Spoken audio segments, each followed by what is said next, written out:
Hi everyone. Well, I'm back. We're now going to continue on with the blush tutorial. Today I'm going to be using a color that's called Seashell, and I'm also going to be offering tips that for women that are of mature years like myself. The young gals have lots of collagen in their cheeks and face, so they're already plump, and pretty much you can do the same thing if you are young. But when you get to be of mature years, you want to do things that are a little more enhancing to improve what Mother Nature has taken away. For instance, to get a fuller cheek, because as we get older we tend to draw in, our skin gets a little saggy, we get sharper angles because we just don't have that plumpness in our face. So anyway, today I'm using a color called Seashell. I've got it on my little palette, my little plate palette that I told you about in the other videos.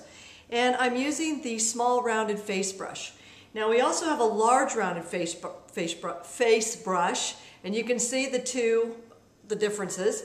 And I tend to stick with this like with mineral veils or bronzers, and this one I keep, for blushes, and you can use it for mineral veil too, but it's primarily a blush brush. So I basically take my brush and dip it into my blush. Now, your blush is not to be applied wet, unlike the other moist method that I was teaching. So this is pretty much what it'll look like on the brush. That's quite a bit. You load it up and smile to find your apples. So once I locate my apples, I just kind of press again. I'm a presser. And I go on both cheeks. Now this may look pretty light, but the reason why I do that is because I do want to remain youthful looking. So I go on pretty light and I keep it confined to the apples. The reason why you should do that with mature skin is that's the whole point. The color will bring focus to the apples instead of it being drawn back. And it will tend to give the illusion of having a plumper cheek. Then after you have the majority of it laid down, then of course sweep back into the hairline to create a little bit of contour. But you don't need to contour because, as you can see, I have slight contouring here, and that's just natural from my, my skin thinning and from lack of collagen. Okay, that looks pretty good. Now, again, I talked about the moist method and I was saving it for the blush. Once all your makeup is on and you do the blush, I believe in doing the blush as the third step. Some people like to put blush on last. I like to put it on as the third because I like to set my minerals before I proceed with mineral veil and bronzer and of course eye colors. So I just do what I've showed in my other videos.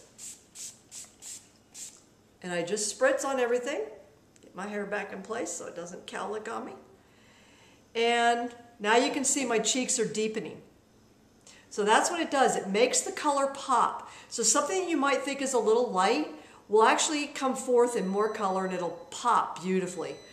So anyway, that was my dishwasher. Ignore that noise. This is the look that you would get for mature skin. And you could use darker colors if you like, but that depends on skin tone. So the tip that I have for ladies that are of mature years, stick with a lighter blush shade and don't try to go too heavy or too harsh looking. As your skin deepens, for dark ethnic skin, then of course you would use our darker shades, but you want to keep it as young and as youthful as you can. You can only achieve that with a lighter blush shade. But like you saw that color of my Seashell. It's pretty light. I'll show it up here again. You can see it's pretty light, but once I added moisture to it, the color came forward. Another thing you can do to make your cheeks look really good and have them pop is in our eye colors, they also have several in there that are great for face color and also an enhanced cheek color. So they have a little more shimmer, a little more glimmer. So you can put it over the tops of the cheeks, and that would create like a highlighting effect. So you can make your color look a little more dewy, a little more shimmery for evening wear, and that's what those colors are ideal for. So you just kind of would go over the top. It doesn't have anything to do with contouring. It just has to do with creating the cheeks to pop out a little bit better, and it just gives a very beautiful luminescent glow at night, especially if the lights are turned down low, like in your favorite restaurant or something like that. So, and anyway, I think that's pretty much it. So the next one will be on mineral veils, and I look forward to you joining me then. See you at the next tutorial. Bye-bye.